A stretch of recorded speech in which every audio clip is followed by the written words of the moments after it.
there. Another question I'm often asked is, how long is it going to take me to write my book? And that answer depends as well. So a key thing for me when I'm chatting to people about their business book is to help them work out what other commitments they have and what they can realistically achieve and work backwards from that. So a really important part of that equation is, can you afford to spend 2 lots of 2 to 3 hours a week writing? Any less than that and it's going to be so not productive and you'll get really frustrated. So you need to be able to think, if you can allocate 4 to 6 hours a week every week, in that case it might take you 3 to 4 months to write a 30 to 40,000 word book. If you saw my previous post, I was saying, you shouldn't get hooked up in the number of words that you're writing, but most people do. So the key thing around that is, you need to allocate a good couple of times a week to write.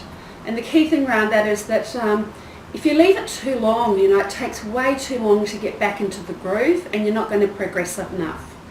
And then if you wait for divine inspiration or some other kind of inspiration, that generally doesn't happen. It's like most things, you really have to be quite disciplined about it. And sadly, the vision of sitting, at a cafe in the sun, waiting for this creative burst to happen, again, probably unlikely. And it's even less likely if you're on holidays. So really the only thing you can do with any great certainty is allocate 2 to 3 hours twice a week, and that way you will get through a reasonable size book in 3 to 4 months. That said, I have had people who've gone away for 3 weeks and completed their book, and in fact I did the same thing not so long ago. So, there are different ways to do that.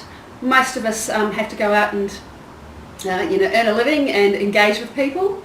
So again, 3 to 4 months on 4 to 6 hours a week, and you should have your first draft of your book finished. If you want some tips or other advice, please make contact.